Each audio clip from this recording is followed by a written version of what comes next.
Mga ka-daily, sa mabilis na takbo ng panahon ngayon, ganun din kabilis mag-evolve ang pag-improve ng mga kakayahang makipag-usap, kaya ayaw nating napag-iiwanan pagdating sa communication skills dahil lang sa hindi tayo makasabay sa bilis ng pag-iisip ng iba. O kaya naman ay nauunahan tayo ng kaba tuwing kailangang magsalita. Sa video na ito, hihimayin natin ang sekreto sa galing ng pakikipag-usap mula sa librong Think Faster, Talk Smarter ni Matt Abrahams upang maging mas matalino at malinaw ang bawat salitang bibitawan natin. Request ito ulit ng isa nating ka-daily na nag-comment sa isa nating video nakaraan. Siguraduhin mong panoorin ang video hanggang sa huling bahagi dahil sa dulo ay tatalakayin natin ang pinakamahalagang impormasyon at aral na magsisilbing susi sa iyong tuloy-tuloy na pag-asenso at tagumpay sa pamamagitan ng communication. Ang lahat ng impormasyon na ibinahagi dito ay para sa edukasyon at inspirasyon lamang. Ito ay hindi financial advice. Bago natin simulan, kung pwede ay paki-like ang video na ito para mas ma-inspire pa kaming patuloy na gumawa ng mga puno at siksik sa aral ng mga content kagaya nito. At syempre, tulungan nyo kaming mag 100,000 subscribers. Maraming salamat po. Aral number 1. Bawal ang perfect mindset. Marami sa atin ang natatakot magsalita sa harap ng ibang tao o kahit sa harap ng camera dahil feeling natin ay kailangan nating maging perpekto bago tayo magsimula. Ang totoo mga ka-daily, ang mindset na dapat nating baunin ay hindi ang pagiging flawless, kundi ang pagiging epektibo lang muna. Kapag masyado nating pinipressure ang ating sarili na huwag magkamali o huwag mabulol, lalong nagiging stiff ang ating galaw at lalong nawawala ang ating focus sa mensaheng gusto nating iparating. Isipin mo na lang na ang communication ay hindi isang performance sa isang malaking stage, kundi isang simpleng pakikipag-ugnayan lang sa iyong kapwa. Kapag binago mo ang tingin mo sa pagsasalita mula sa pagiging isang test patungo sa pagiging isang serbisyo, mas magiging relax ang iyong utak at mas mabilis kang makakaisip ng tamang sasabihin. Huwag mong hayaan na pigilan ka ng takot na baka mapahiya ka dahil lahat naman tayo ay nagkakamali at ang mahalaga ay naitatawid natin ang ating punto ng malinaw.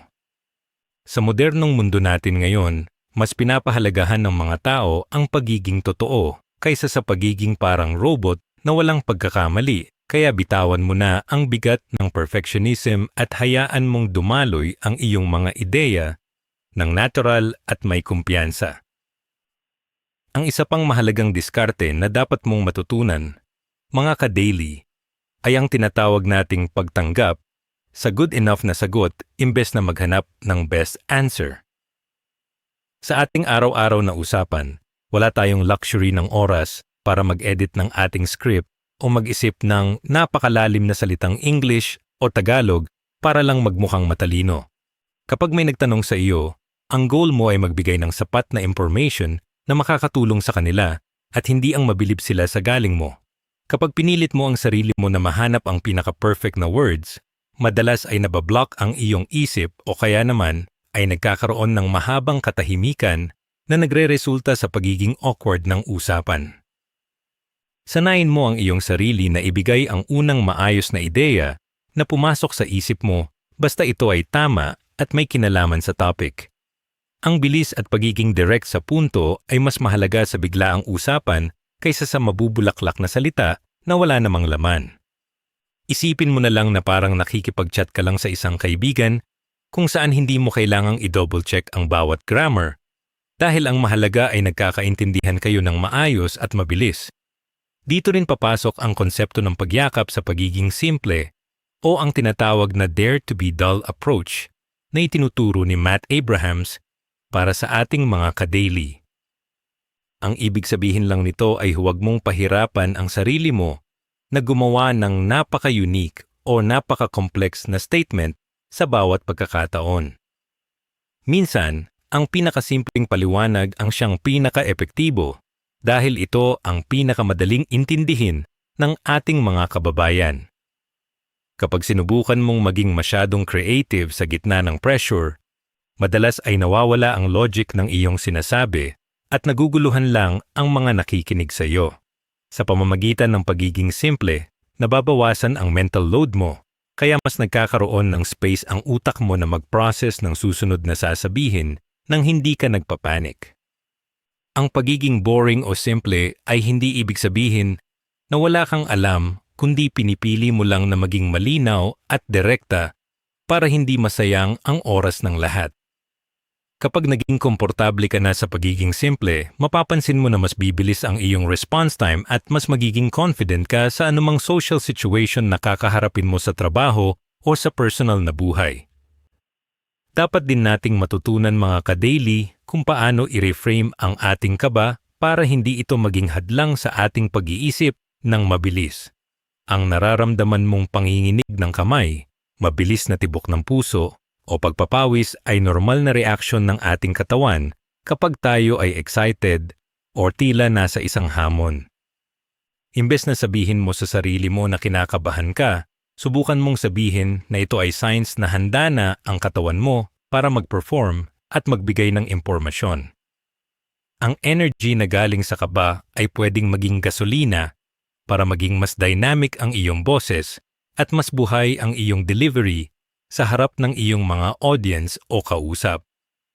Kapag tiningnan mo ang kaba bilang isang positibong bagay, mawawala ang negative pressure na nagpapabagal sa iyong cognitive functions o ang kakayahan mong mag-isip ng direkta.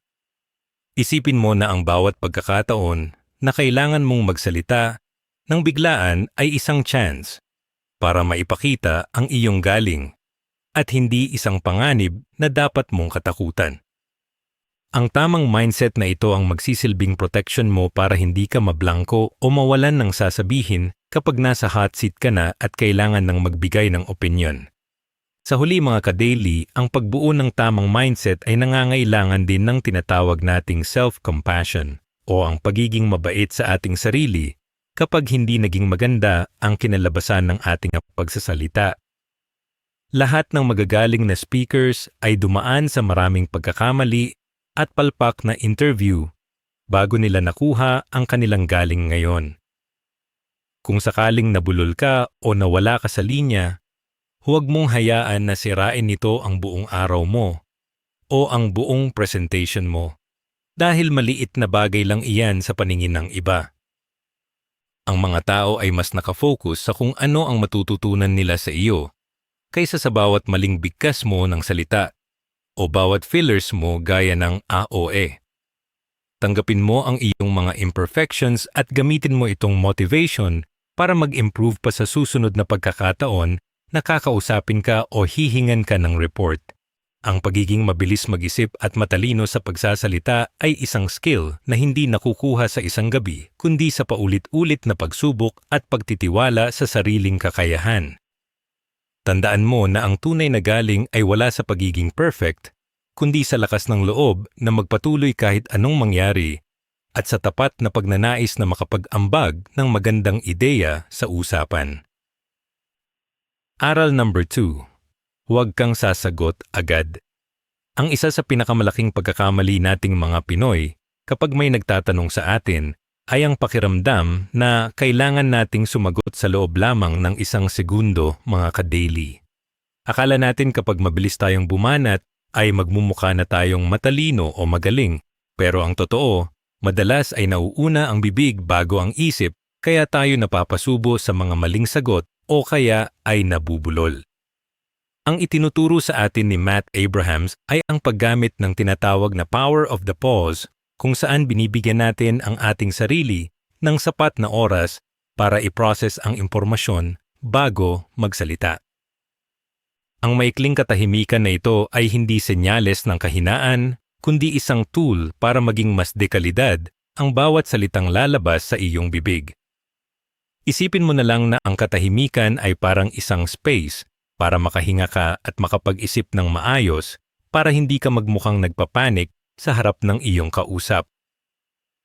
Sa susunod na tanungin ka ng iyong boss o ng iyong kliyente, subukan mong huminga muna ng malalim sa loob ng 2 seconds bago ka magsimulang bumuo ng iyong pangungusap dahil ito ang magbibigay sa iyo ng control sa situation. Mahalaga ring maintindihan natin mga ka-daily na ang pakikinig ay ang pundasyon ng mabilis na pag-iisip at hindi lang ang pagiging mabilis magsalita. Marami sa atin ang nakikinig lang para makahanap ng butas o para mag-abang kung kailan tayo pwedeng sumingit sa usapan imbes na unawain talaga ang punto ng kabilang panig. Kapag nakikinig ka para lamang sumagot, ang focus mo ay nasa sarili mong isipan at hindi sa mensaheng kailangan mong tugunan, kaya madalas ay off-tangent o malayo ang nagiging sagot mo. Ang tunay na matalino sa pagsasalita ay yung taong marunong mag-absorb ng bawat detalye dahil doon siya kukuha ng mga keywords na gagamitin niya para sa kanyang response. Huwag kang matakot na tumahimik habang nagsasalita ang iba dahil ito ang panahon kung saan nag-iipon ka ng mga bala para sa iyong mga ideya sa halip na puro hula lang ang gagawin mo. Sa pamamagitan ng aktibong pakikinig, mas nagiging tumpak ang iyong mga komento at mas nararamdaman ng iyong kausap na nirerespeto mo ang kanilang opinyon, kaya mas nagiging maayos ang daloy ng inyong komunikasyon. Minsan naman mga ka-daily ay hindi maiwasan na kailangan talaga nating magsalita agad, pero wala pa tayong maisip na magandang punto. Kaya dito pumapasok ang tinatawag na internal buffering technique.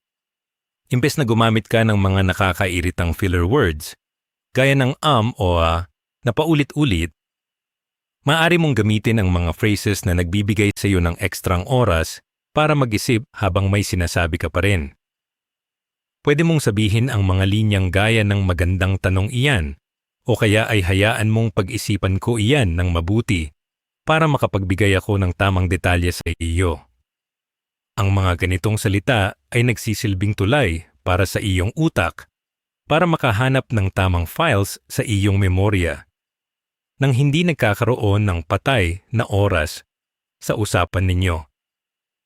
Ang buffering na ito ay nagpapakita rin na seryoso ka sa pagbibigay ng sagot at hindi mo lang ito basta-basta binabato para lang matapos ang usapan ninyong dalawa. Gamitin mo ang oras na ito para iorganisa ang iyong mga thoughts sa isip mo para kapag nagsimula ka ng magsalita ay dire-diretso na ang iyong logic at hindi ka nahihinto-hinto pa sa gitna. Ang isa pang technique na dapat nating tandaan, mga ka-daily, ay ang pagiging mindful o ang pananatili sa kasalukuyang sandali habang may nagaganap na diskusyon sa paligid mo. Minsan kasi ay masyado tayong advanced mag-isip at inuunahan na natin ang mga senaryo na hindi pa naman nangyayari, kaya nawawala tayo sa focus sa kung ano ang tinatanong sa atin ngayon. Ang pagiging lutang o pagkakaroon ng maraming distractions sa isip ay ang number one enemy ng mabilis na pag-iisip dahil nahahati ang iyong attention at hindi mo nagagamit ang full potential ng iyong brain power. Subukan mong alisin ang lahat ng ingay sa iyong paligid at mag-focus lang sa mata at boses ng taong kinakausap mo para mas mabilis mong ma-pick up ang kanilang intention. Kapag ikaw ay present sa usapan, mas madali mong mapapansin ang mga cues o mga senyales na makakatulong sa iyo para makabuo ng isang smart at witty na sagot na hindi mo naman pinagplanuhan ng matagal. Ang pagiging alerto at focused ay isang disiplina na kailangang sanayin para hindi ka magmukhang laging naguguluhan kapag tinanong ka na ng mga bagay na biglaan sa isang meeting o social gathering. Sa huli mga ka-daily, ang pagpigil sa sarili na sumagot agad ay isang paraan para ipakita ang iyong awtoridad at tiwala sa sarili sa anumang usapan na iyong sasalihan. Ang mga taong mabilis magsalita ng hindi nag-iisip ay madalas na nagmumukhang defensive o kaya naman ay kulang sa lalim ang mga sinasabi, kaya hindi sila masyadong pinapakinggan ng iba. Pero kapag ikaw ay marunong gumamit ng pause at marunong maghintay ng tamang tiyempo, mas nagkakaroon ng bigat ang bawat salita na bibitawan mo at mas nagiging convincing ka sa paningin ng iyong mga tagapakinig. Isipin mo na ang iyong boses ay isang mahalagang resource na hindi dapat basta-basta sinasayang sa mga walang kwentang hirit o sa mga sagot na hindi mo naman pinag-isipan ng maayos. Ang pagiging tahimik ng ilang segundo ay isang investment para sa isang mas matalinong pag-uusap na magdadala sa iyo sa mas maraming oportunidad sa iyong career at personal na pakikipagkapwa-tao. Tandaan mo na sa mundo ng communication, ang taong marunong mag-pause ang siyang tunay na may hawak ng manibela ng usapan at siya ang laging pinakikinggan ng lahat. Aral number 3. Gamitin ang structure bilang GPS. Sa tuwing tayo ay tinatanong o kailangang magsalita ng biglaan, madalas tayong naliligaw sa gitna ng ating sariling mga pangungusap dahil hindi natin alam kung saan tayo pupunta, mga ka-daily. Ang sikreto para hindi ka magmukhang nagkakalat o paikot-ikot lang ang sinasabi ay ang paggamit ng structure o isang framework na magsisilbing mapa ng iyong isipan. Kapag meron kang sinusunod na format, mas nababawasan ang pagod ng iyong utak dahil hindi mo na kailangang mag-isip kung ano ang susunod na sasabihin, kundi susundan mo na lang ang pattern na nakahanda na sa isip mo. Ang structure ay hindi lang para sa iyo, kundi para rin sa mga nakikinig sa iyo, dahil mas madali nilang maiintindihan at matatandaan ang iyong mensahe kung ito ay maayos na nakaorganisa. Isipin mo na ang iyong pagsasalita ay parang pagbuo ng isang bahay, kung saan kailangan mo muna ng pundasyon at skeleton bago mo lagyan ng mga dekorasyon at pintura. Sa pamamagitan ng pagkakaroon ng malinaw na daloy, mas magmumukha kang eksperto at handa kahit na sa totoo lang, ay on the spot mo lang ginagawa ang iyong mga sasabihin. Ang isa sa pinakamabisang structure na pwede mong gamitin sa kahit anong sitwasyon ay ang tinatawag nating what so what at now what formula para sa ating mga ka-daily. Ang what ay ang paglalahad mo ng paksa o ang mismong nangyayari kung saan binibigyan mo ng context ang iyong mga tagapakinig sa simula pa lang ng iyong pagsasalita. Pagkatapos ay dumiretso ka sa so what, kung saan ipapaliwanag mo kung bakit ba ito mahalaga at ano ang epekto nito sa mga taong kinakausap mo para makuha mo ang kanilang atensyon. Ang huling bahagi ay ang now what, kung saan magbibigay ka ng konkretong susunod na hakbang o solusyon para hindi maiwang bitin ang iyong mga audience sa iyong sinabi. Ang simple pero epektibong format na ito ay gagana sa mga business meetings, sa paggawa ng YouTube videos, o kahit sa pakikipag-usap lang sa iyong mga kasama sa bahay tungkol sa isang problema. Kapag nasanay ka na sa ganitong pattern, mapapansin mo na mas bibilis ang iyong response time dahil meron ka ng nakahandang blueprint na lalagyan mo na lang ng mga detalye. Maaari mo ring gamitin ang structure na tinatawag nating problem-solution-benefit, lalo na kung ikaw ay nagbebenta ng isang idea o nagpe-present ng isang proyekto, mga ka-daily. Simulan mo sa pagtukoy ng isang particular na problema na nararanasan ng iyong mga kausap para maramdaman nila na naiintindihan mo ang kanilang sitwasyon at kailangan nilang makinig sa iyo. Pagkatapos ay ipakita mo ang iyong solusyon ng direkta at malinaw para makita nila na mayroong paraan para maayos ang nasabing issue nang hindi na sila nahihirapan pa. Huwag mong kakalimutan na banggitin ang benefit o ang magandang kinalabasan kapag sinunod nila ang iyong payo dahil ito ang magsisilbing motivation para kumilos sila ayon sa gusto mo. Ang structure na ito ay napakalakas dahil sumasalamin ito sa psychology ng tao na laging naghahanap ng sagot sa kanilang mga pinagdadaanan sa araw-araw na buhay. Sa paggamit nito, hindi ka lang basta nagsasalita kundi nagbibigay ka ng halaga o value na talagang pakikinabangan ng sino mang makakarinig sa iyong mga sasabihin sa harap man ng camera o sa personal. Para naman sa mga pagkakataon na kailangan mong magkwento tungkol sa isang kaganapan o milestone, gamitin mo ang past, present, future na structure para hindi ka malito sa timeline, mga ka-daily. Mag-umpisa ka sa kung ano ang nangyari dati para magkaroon ng background ang iyong usapan at malaman nila kung saan nanggaling ang kasalukuyang sitwasyon na tinatalakay ninyo.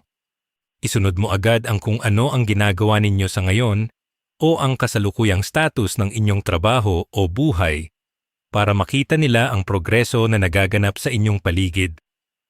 Panghuli ay banggitin mo ang iyong mga plano sa hinaharap. o ang vision mo para sa susunod na mga araw para magkaroon sila ng excitement at pag-asa sa mga susunod na kabanata.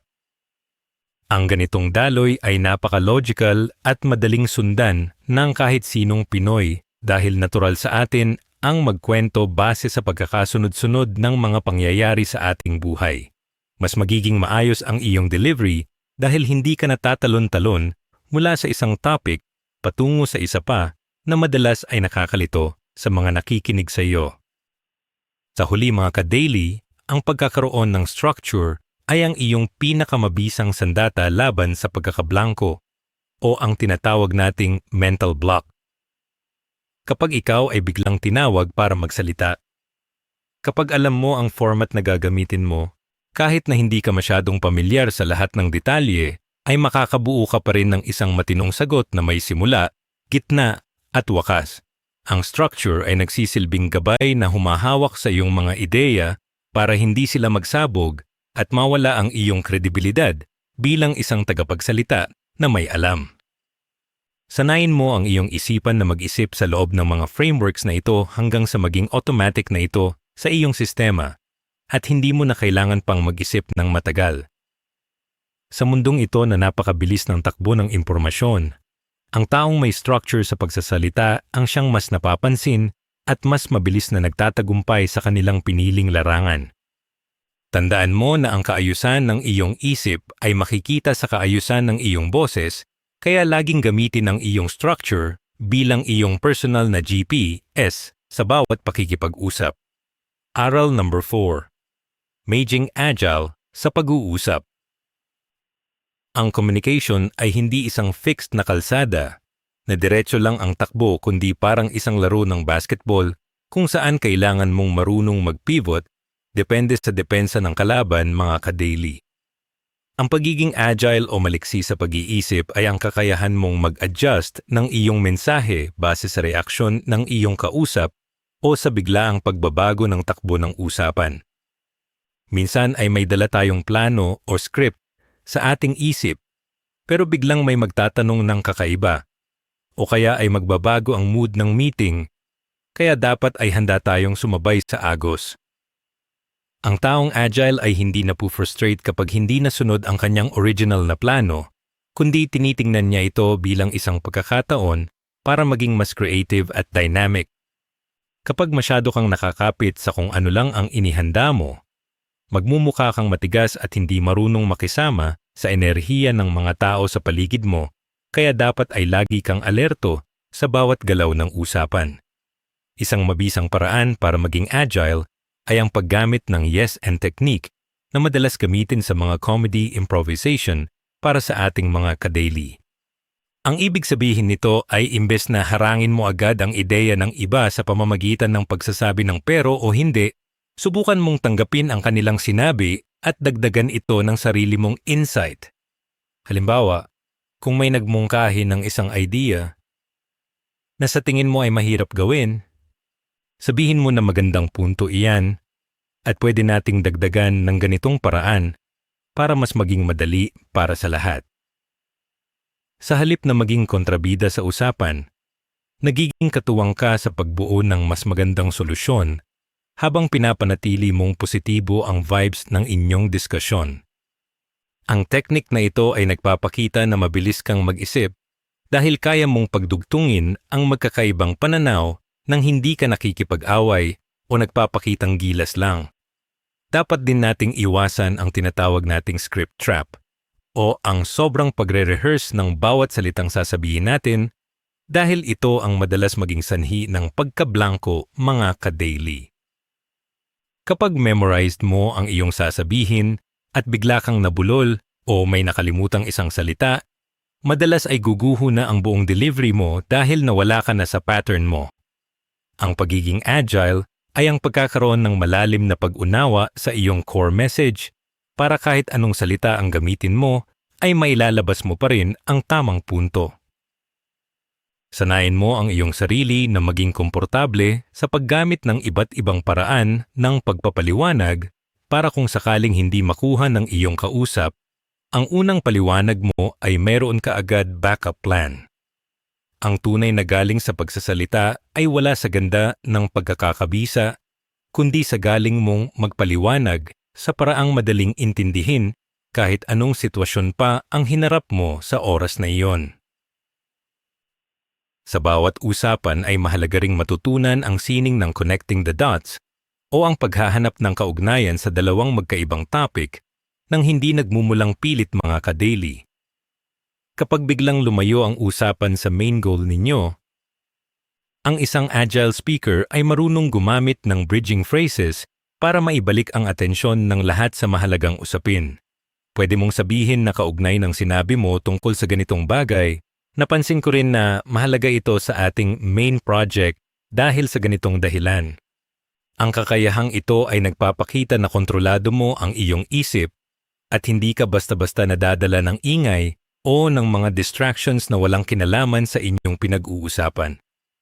Sa pagiging maliksi sa pagdurugtong ng mga ideya, mas nagiging smooth ang transition ng iyong mga segments sa YouTube o kaya ay ang daloy ng inyong meeting sa trabaho nang hindi nahahalata ng iba na nag-a-adjust ka na pala.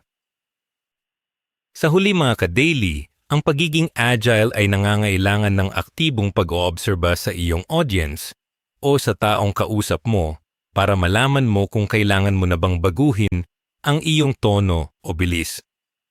Kung nakikita mo na parang inaantok na ang iyong mga nakikinig, baka kailangan mong magsingit ng isang biro o kaya ay gawing mas energetic ang iyong boses para makuha muli ang kanilang interes.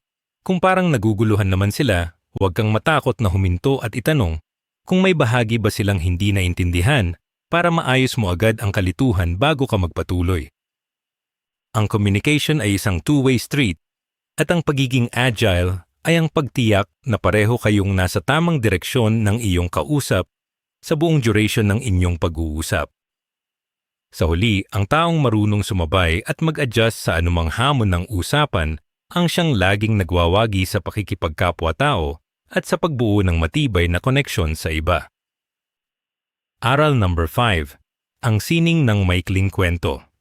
Sa mundo ng communication mga ka-daily, ang mga numero at facts ay madalas nakakalimutan pero ang isang magandang kwento ay tumatagos sa puso at tumatatak sa isipan.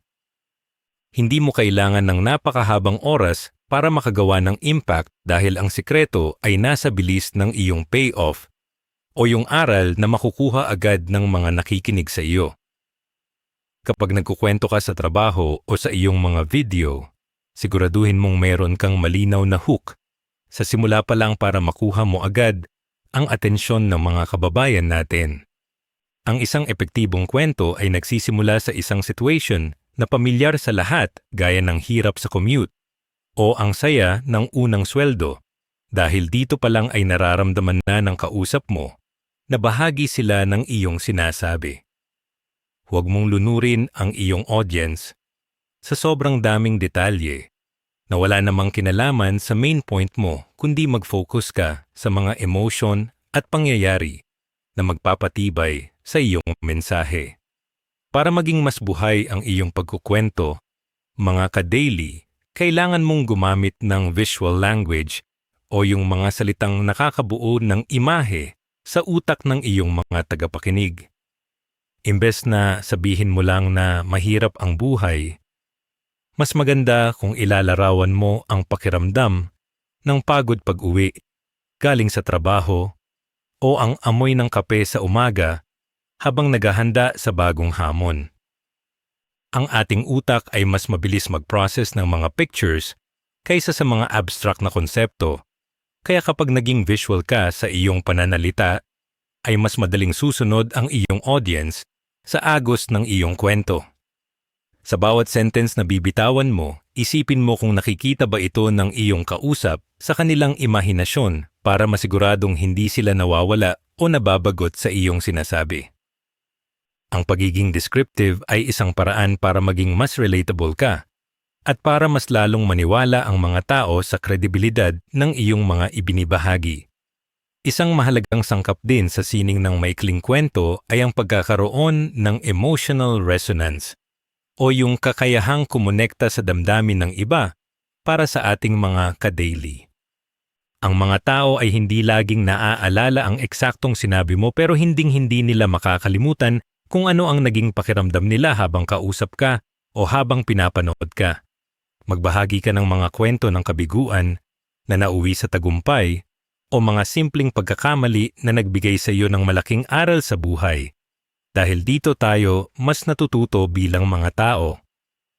Kapag nagpapakita ka ng kaunting vulnerability o pagiging totoo, mas nagiging bukas din ang iyong audience na makinig at tanggapin ang iyong mga advice. Ang emotion ang nagsisilbing pandikit na nagpapanatili ng iyong mga ideya sa memorya ng iyong mga viewers o kausap, kaya huwag kang matakot na maging tao sa harap nila.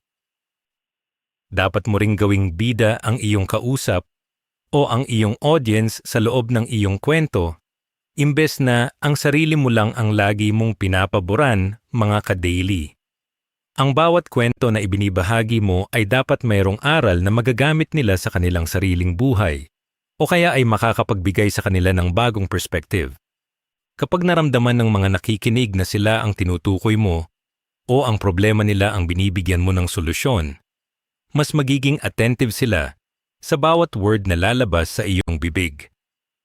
Ang structure ng isang maikling kwento ay dapat parating mayroong hamon na kinaharap at isang malinaw na paraan kung paano ito nalampasan para magkaroon ng sense of hope ang iyong mga tagapakinig.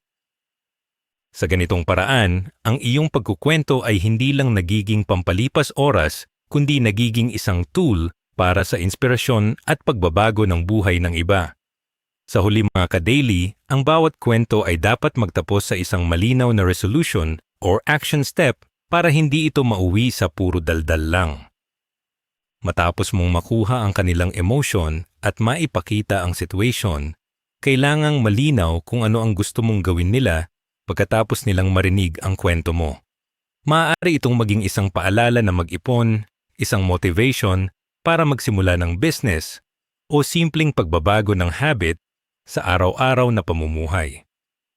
Ang layunin ng maikling pagkukwento ay ihatid ang isang malalim na katotohanan sa loob lamang ng ilang minuto o segundo nang hindi nagmumulang ng gagalait o nagdidikta. Kapag naperpekto mo ang sining na ito, mapapansin mo na mas madaling makuha ang tiwala ng mga tao at mas mabilis nakakalat ang iyong mga ideya sa kahit anong platform. Aral number 6. Precision. Higit sa dami ng salita. Sa panahon natin ngayon mga ka-daily, napakabilis na ng atensyon ng mga tao kaya ang pagiging sobrang daldal ay madalas nauuwi lang sa pagkalunod ng iyong mensahe. Ang sikreto ng mga matatalinong speakers ay hindi ang paggamit ng maraming salita, kundi ang pagpili ng mga tamang salita na may pinakamalaking impact sa nakikinig. Kapag marami kang sinasabi pero hindi ka naman direkta sa punto, mas lalong naguguluhan ang iyong audience at nawawala ang kanilang interes sa iyong topic. Isipin mo na ang bawat salitang bibitawan mo ay may katumbas na halaga at hindi mo ito dapat sinasayang sa mga filler words o mga paulit-ulit na paliwanag na wala namang nadadagdag na bago. Ang layunin natin ay maging malinaw at maikli para mas mabilis na ma-digest ng ating mga kababayan ang aral na gusto nating ibahagi sa bawat video o usapan. Isang mabisang teknik para sa ating mga ka-daily ay ang tinatawag na one thing rule, kung saan sa bawat sagot o segment mo ay dapat meron ka lang isang pangunahing punto na gustong matandaan ng mga tao. Kapag sinubukan mong isingit ang lahat ng alam mo sa loob ng 5 minuto, malamang ay wala silang matandaan kahit isa pagkatapos mong magsalita. Mas mabuti na maging eksperto ka sa isang aspeto at ipaliwanag ito ng maigi kaysa magmukha kang sabog sa dami ng ideyang ibinabato mo ng sabay-sabay. Ang pagtutok sa iisang mensahe ay nagbibigay sa iyo ng laser focus at tinutulungan nito ang iyong utak na mag-isip ng mas mabilis dahil hindi ito nahahati sa iba't ibang direksyon. Kapag malinaw sa iyo ang iyong target, mas magiging mabilis ang pag-iisip mo ng mga susuportang detalye na kailangan mo lang talaga para mapatunayan ang iyong punto. Dapat din nating iwasan ang paggamit ng mga mahihirap na salita o corporate jargon na hindi naman naiintindihan ng karaniwang Pinoy, mga ka-daily. Ang tunay na matalino ay yung taong kayang ipaliwanag ang pinakakompleks na problema sa pinakasimpleng paraan na maiintindihan ng lahat. Kapag gumagamit ka ng mga salitang masyadong teknikal para lang magmukhang magaling, nagtatayo ka lang ng pader sa pagitan mo at ng iyong mga nakikinig kaya hindi mo sila talaga nakaka-connect. Sanayin mo ang iyong sarili na magsalita sa paraang parang nakikipagkwentuhan ka lang sa iyong kapitbahay o sa iyong mga kaibigan para mas maging relatable ang iyong dating. Ang pagiging simple sa pananalita ay hindi kababawan kundi isang mataas na antas ng kasanayan dahil kailangan mong salain ang iyong mga iniisip para makuha lang ang pinakaimportante at pinakakapakipakinabang. Isa pang mahalagang kasanayan ay ang pag-edit sa iyong isipan habang ikaw ay nagsasalita pa lang para malaman mo kung kailan ka dapat tumigil, mga ka-daily. Marami sa atin ang natatakot sa katahimikan, kaya kapag natapos na nating ibigay ang ating point ay dinadagdagan pa natin ito ng mga unnecessary na kwento na nakakasira lang sa ating momentum. Kapag naramdaman mo na nakuha na ng iyong kausap ang iyong ibig sabihin, matuto kang mag-full stop at hayaan mong pumasok ang impormasyon sa kanilang isip. Ang lakas ng isang mensahe ay madalas nasa huling sentence nito, kaya wag mo itong babaluyin ng mga dagdag na salita na magpapahina lang sa iyong exit. Ang pagiging mindful sa haba ng iyong mga pangungusap ay makakatulong sa iyo na maging mas epektibong communicator sa YouTube o kahit sa pakikipag-chat sa iyong mga kasama sa trabaho araw-araw. Sa huli, mga ka-daily, ang precision sa pagsasalita ay nagbibigay sa iyo ng awtoridad at respeto mula sa iyong mga tagapakinig dahil nakikita nila na pinapahalagahan mo ang kanilang oras. Ang mga taong diretso magsalita ay mas pinapakinggan at mas pinaniniwalaan dahil hindi nila kailangang magtago sa likod ng mabubulaklak na salita para lang makumbinsi ang iba. Ang pagsasanay na maging maikli pero malaman ay isang disiplina na magbubukas sa iyo ng maraming pinto sa larangan ng business growth at personal branding. Habang pinapaikli mo ang iyong mga pahayag, lalong tumatalas ang iyong isipan sa pagpili ng mga ideyang talagang may saysay at halaga para sa lahat. Tandaan mo na sa mundo ng mabilisang pag-uusap, ang taong may pinakamalinaw at pinakamaikling mensahe ang siyang laging natatandaan at sinusundan ng masa. Aral number 7. Context is king. Sa bawat pagkakataon na bubuka ang iyong bibig, mga ka-daily, dapat mong tandaan na hindi lahat ng tao ay pare-pareho ang pinanggalingan o ang alam sa buhay. Ang galing mo sa pagsasalita ay hindi nasusukat sa kung gaano karami ang alam mo, kundi sa kung gaano mo kakilala ang mga taong nakikinig sa iyo sa oras na iyon. Kapag nagsasalita ka ng hindi iniisip ang iyong audience, para ka lang nakikipag-usap sa pader dahil hindi tumatagos ang iyong mensahe sa kanilang realidad. Ang isang matalinong communicator ay parang isang tailor o mananahi na sadyang itinutwik ang kanyang sukat base sa kung sino ang magsusuot ng kanyang gawa. Isipin mo muna kung ano ang mga pangangailangan, takot, at pangarap ng iyong mga ka-daily bago ka magbitaw ng anumang payo o impormasyon para masiguradong swak ito sa kanilang panlasa. Dito na pumapasok ang tinatawag nating what is in it for me factor o ang dahilan kung bakit dapat silang mag-aksaya ng panahon na makinig sa iyo. Ang bawat Pinoy na nanonood ng video mo o kausap mo sa trabaho ay laging may tanong sa isip nila kung ano ba ang mapapala nila sa sinasabi mo. Kung ang usapan ay tungkol sa financial growth, huwag ka lang magsabi ng mga theory, kundi ikonekta mo ito sa pangarap nilang makabili ng bahay o makapag-abroad. Kapag nakita ng audience na ang sinasabi mo ay may direktang epekto sa kanilang bulsa o sa kanilang pamilya, mas magiging mabilis ang kanilang pag-absorb sa bawat salitang bibitawan mo.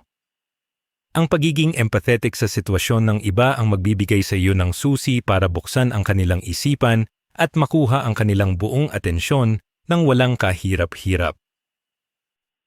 Mahalaga ring isaalang-alang ang ating sariling kultura at mga karanasan bilang mga Pilipino para maging mas epektibo ang iyong komunikasyon, mga ka-daily. Ang paggamit ng mga halimbawa na nararanasan natin sa araw-araw, gaya ng pagtitiis sa traffic o ang hilig natin sa mga promo at discounts, ay mabilis na paraan para makabuo ng koneksyon. Imbes na gumamit ka ng mga Western examples na malayo sa ating buhay, gamitin mo ang mga bagay na nakikita natin sa palengke, sa mall o sa ating mga komunidad. Kapag pamilyar ang context ng iyong sinasabi, mas nagiging komportable ang iyong mga tagapakinig at mas madali silang makakasunod sa iyong mga logic at aral. Ang pagiging relatable ay isang superpower sa mundo ng content creation dahil ito ang nagpapakita na isa ka rin sa kanila at naiintindihan mo ang kanilang pinagdadaanan. Dapat mo ring matutunan kung kailan mo gagamitin ang tamang lingwahe, depende sa antas ng usapan o sa mood ng iyong mga ka-daily. May mga pagkakataon na kailangang maging formal lalo na sa mga business meetings, pero sa karamihan ng oras ay mas epektibo ang paggamit ng Taglish o simpleng Tagalog para mas magaan ang dating. Ang pag-adjust ng iyong bokabularyo ay hindi pagpapanggap kundi isang paraan ng pagpapakita ng respeto sa antas ng pag-unawa ng iyong kausap. Kung masyadong mataas ang lipad ng mga salita mo, baka isipin nila na nagyayabang ka lang at hindi ka talaga interesadong tumulong o magbahagi ng kaalaman. Ang layunin natin ay hindi para humanga sila sa galing nating mag-English, kundi para maliwanagan sila sa aral na bit-bit natin para sa kanilang pag-unlad at pagbabago.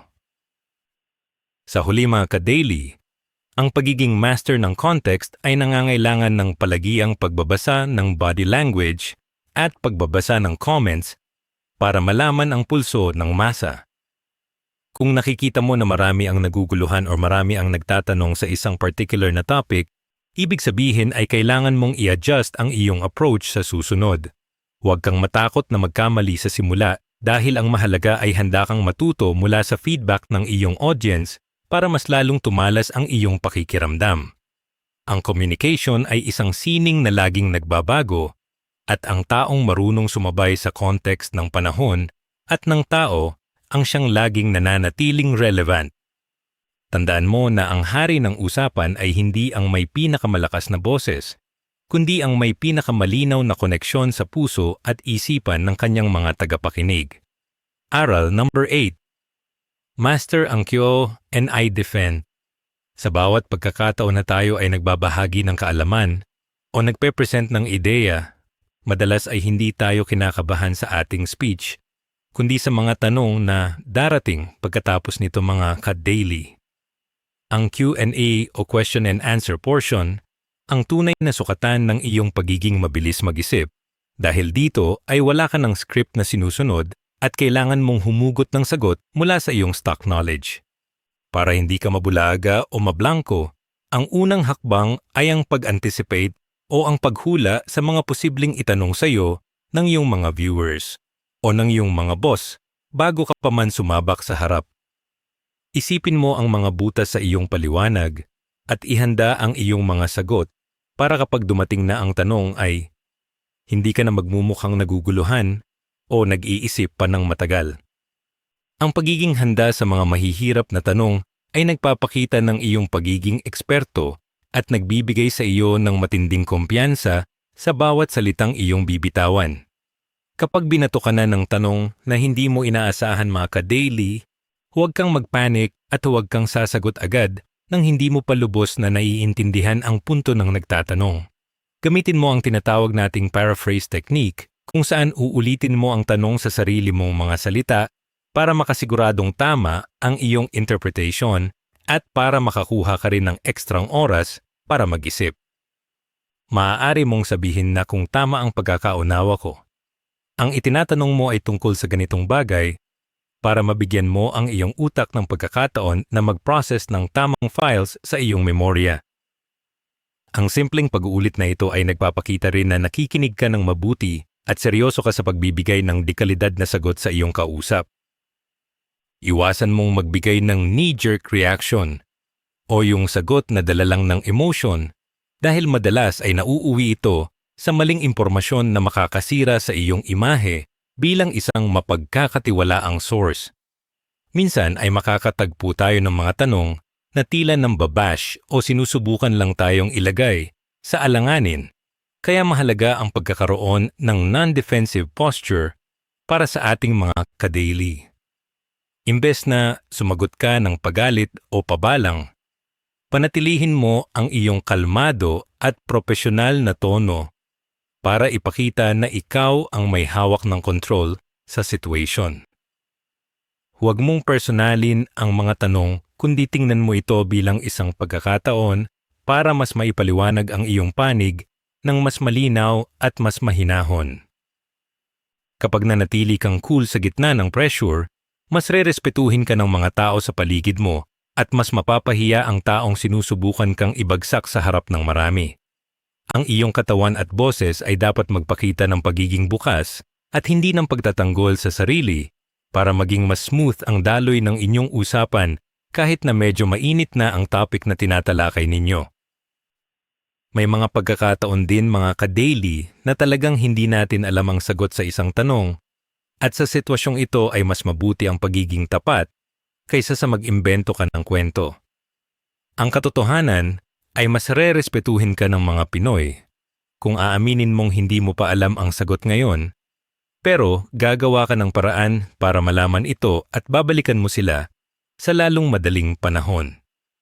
Maaari mong sabihin na magandang punto iyan at kailangan ko pang pag-aralan ng detalye niyan para hindi ako makapagbigay ng maling information sa inyo. Ang pag-amin sa iyong limitation ay hindi kabawasan sa iyong talino, kundi patunay ng iyong integridad at pagmamalasakit sa katotohanan ng iyong ibinabahagi. Mas mahirap bawiin ang isang maling sagot na pinanindigan mo kaysa sa isang tapat na pag-amin na kailangan mo pa ng karagdagang research para sa nasabing issue.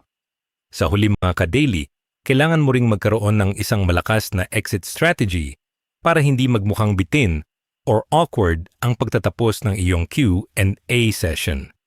Kapag wala ng tanong o kailangan mo nang tapusin ang diskusyon, magbigay ka ng isang mabilis na summary ng iyong mga natalakay para muling maitatak sa isipan nila ang iyong main goal.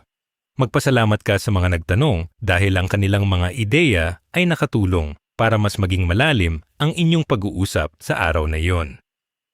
Ang pagtatapos ng may pasasalamat at may malinaw na konklusyon ay nag-iiwan ng magandang impresyon na ikaw ay isang taong maayos kausap at marunong magpahalaga sa oras ng iba. Tandaan mo na ang Q&A ay hindi lang tungkol sa pagbibigay ng tamang impormasyon, kundi tungkol sa pagpapakita ng iyong karakter at tatag ng loob sa harap ng anumang hamon ng communication. Aral number 9. Physicality ng pagsasalita at tinig. Sa bawat pagkakataon na humaharap tayo sa ibang tao o sa camera mga ka-daily, tandaan ninyo na ang komunikasyon ay hindi lang nagaganap sa pamamagitan ng ating mga salita, kundi pati na rin sa ating buong katawan. Ang iyong tindig, ang galaw ng iyong mga kamay, at ang emotion sa iyong muka ay nagpapadala ng mga signal sa iyong mga viewers bago ka pa man makatapos ng isang pangungusap. Kung ang sinasabi mo ay tungkol sa financial growth at pag-asenso pero ang balikat mo ay bagsak at ang mukha mo ay parang walang buhay, mahihirapan ang iyong audience na maniwala sa iyong mensahe.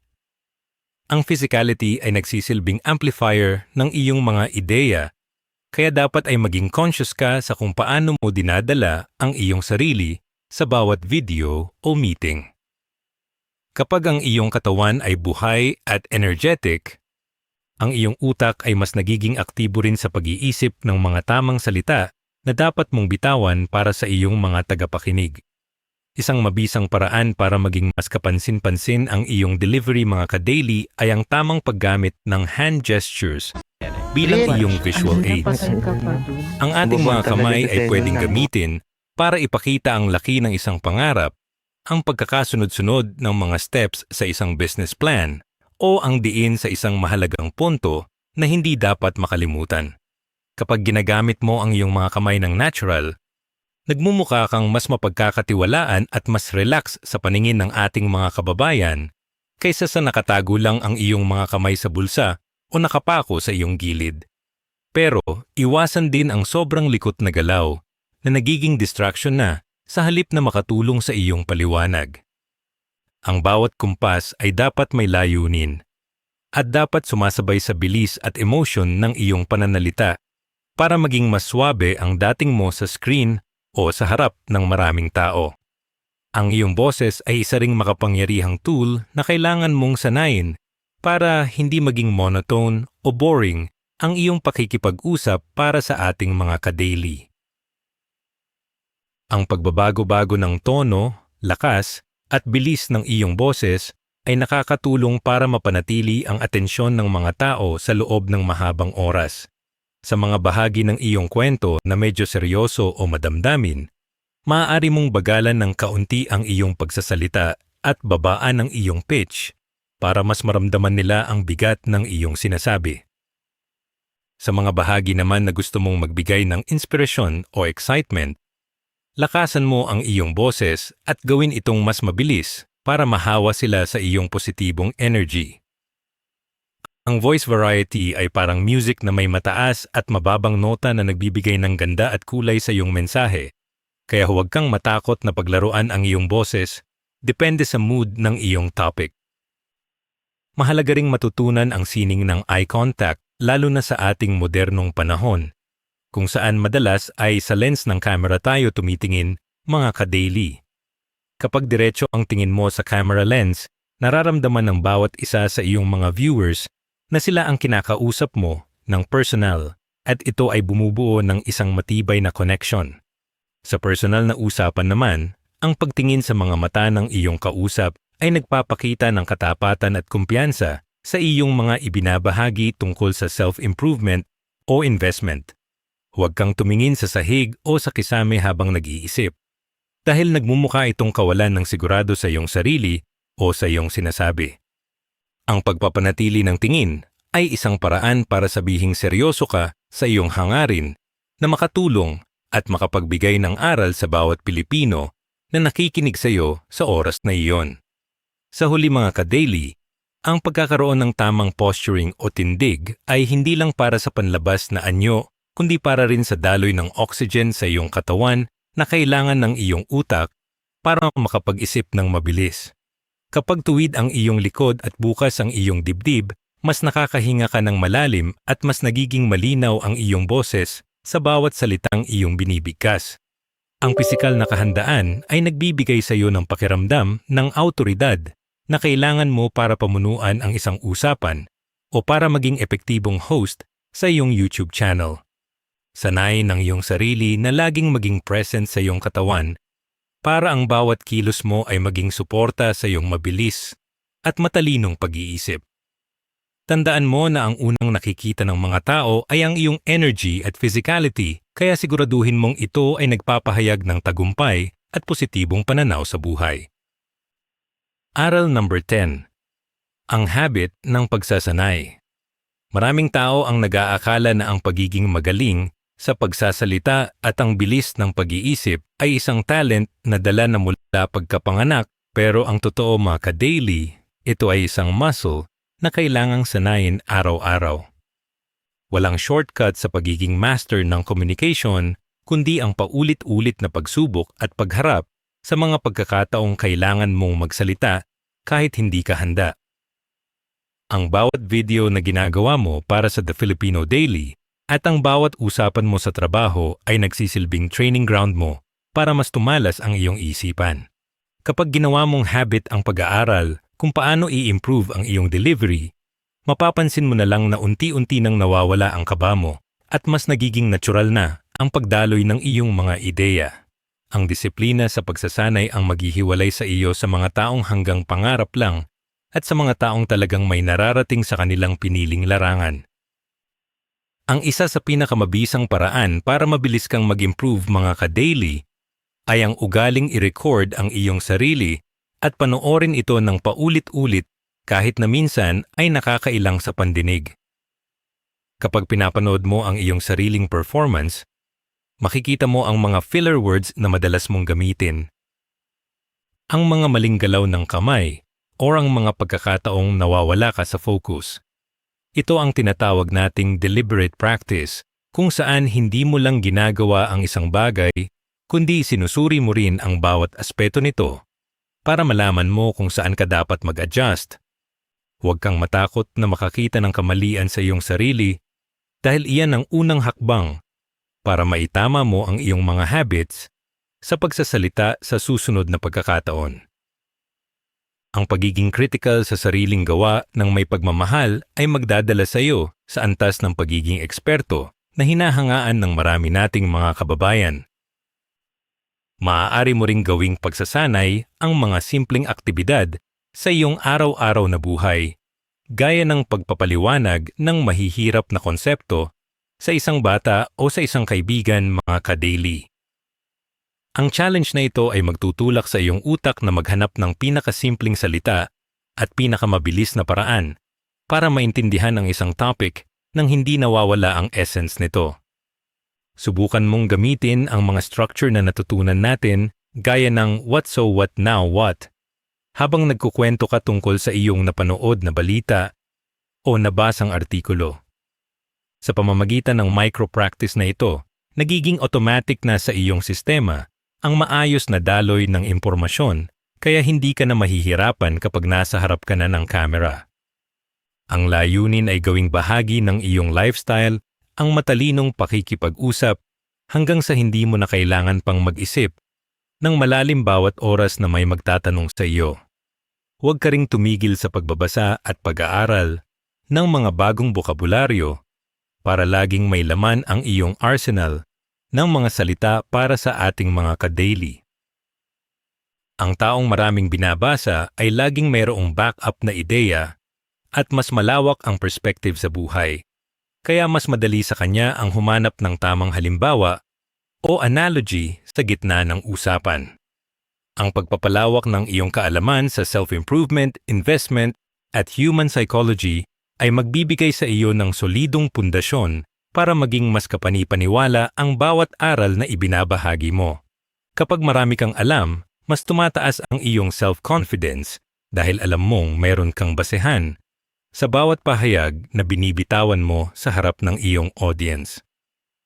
Ang pagiging estudyante ng buhay ay isang habambuhay na proseso na magpapanatili sa iyong pagiging relevant at matalino sa paningin ng kahit na sinong makausap mo. Sa huli mga ka-daily, maghanap ka ng mga taong magbibigay sa iyo ng tapat na feedback at huwag kang makontento sa puro papuri lang mula sa iyong mga kakilala.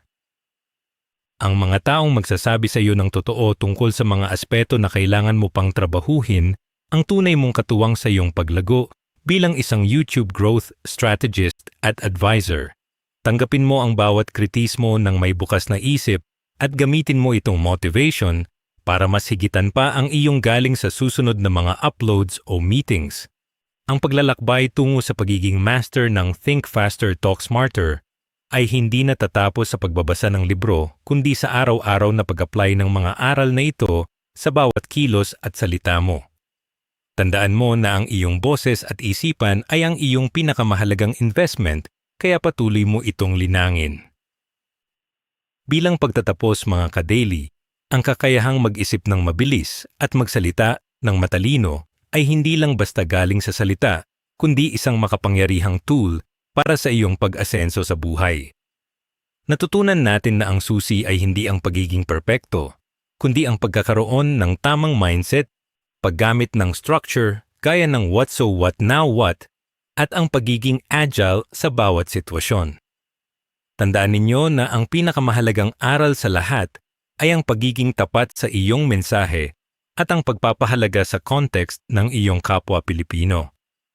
Huwag kayong matakot sa bawat pause o sa bawat pagkakataong kailangang sumagot ng biglaan dahil ang bawat hamon ay training ground para sa iyong growth. Gamitin ang iyong boses para magbigay ng inspirasyon, magturo ng tamang habits, at bumuo ng yaman hindi lang sa bulsa kundi pati sa kaalaman. Patuloy tayong magsanay, matuto, at lumago dahil sa The Filipino Daily, ang bawat salita mo ay may halaga at bawat aral ay hakbang patungo sa iyong tagumpay. Hanggang sa susunod, mga ka-daily. Kung nagustuhan ninyo ang videong ito, huwag kalimutang i-like at i-share. I-comment sa baba ang gustong aral na natutunan ninyo para makatulong din sa iba. At para sa mas marami pang ganitong content, mag-subscribe na sa ating YouTube channel ang The Filipino Daily. Maraming salamat.